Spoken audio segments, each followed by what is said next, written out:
你會唔會用 AI 復活佢呢？呢位19歲生日嘅少女係啲愛人包小白嘅女，但就喺1年後，佢嘅身上突然出現好多不明嘅瘀傷。喺美國讀緊牙醫嘅佢係街舞社嘅社長，就以為係普通嘅撞傷，直到搞完表演後先去到醫務室檢查，點知就被直接送到 ICU， 因為佢被確診為無法自我造血嘅再生障礙性貧血，根本冇時間再等全雙合嘅配型啦，所以唯有選擇佢老豆嘅半雙合骨髓搏一鋪。如果順利3個月之後就可以出翻醫院啦。不過佢就冇咁好彩啦，啱移植完唔夠半個月就因為醫療意外腦部大出血。佢再次醒翻已經係2個半月後啦。佢擘大對眼望下左邊係佢老豆老母，望下右邊係醫護人員。佢好想講嘢，但係講唔出啊，因為口入面插咗一條好粗嘅喉管，同時已經全身癱瘓，除咗左手嘅3隻手指。佢老豆打開 iPad 嘅白板，示意可以寫低佢想講嘅嘢，而佢用3隻手指淨係寫咗3個英文字 I L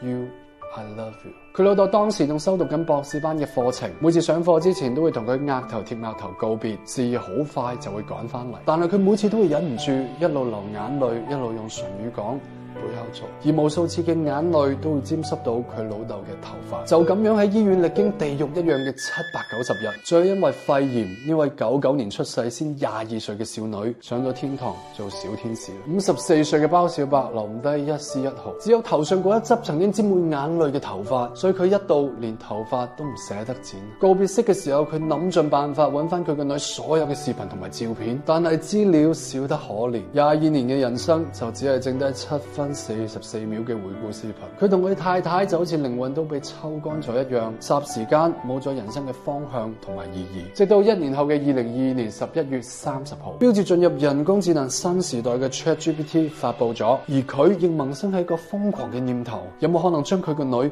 重生呢？於是佢嘅悲痛亦有咗發洩嘅方向，就同佢搞科技嘅老友揾到咗從微軟分拆出嚟嘅小兵 AI 公司，正式開啟咗呢個重生計劃。要生成圖像相對簡單，但係聲音就非常困難。當時技術有限，要用 AI 複刻一個人嘅聲紋，起碼需要3粒鐘錄音室級別嘅聲音素材。但係佢揾遍資料，用得嘅淨係得呢3句有風聲嘅英文視頻通話錄音。技術團隊唯有用呢3句錄音進行擴充，建立咗音色嘅基礎後，再收集到好多台寶腔、ABC 腔嘅女聲特點嚟融合，歷經幾個月嘅時間，生成咗呢一段說話。大家好，這裡是包子的吃吃喝喝 Vlog。佢當時喺現場聽到呆咗、喊咗，在場有好多技術人員亦跟住喊。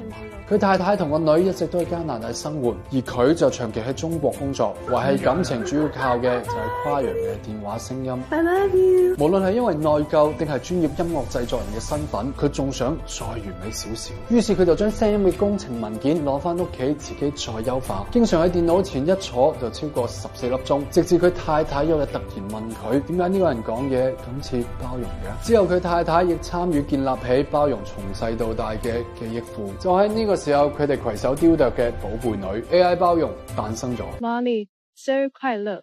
說真的，包子好想你哦！祝你生日快樂！同時佢就創立咗間 AI 公司，個名就叫愛與包容，諧音愛與包容，而 logo 就係包容當時寫低嘅3個英文字母，甚至未來嘅 CEO 都係要包容嚟做。好多人話佢咁樣做不合倫理，已經走火入魔，更加行翻出嚟。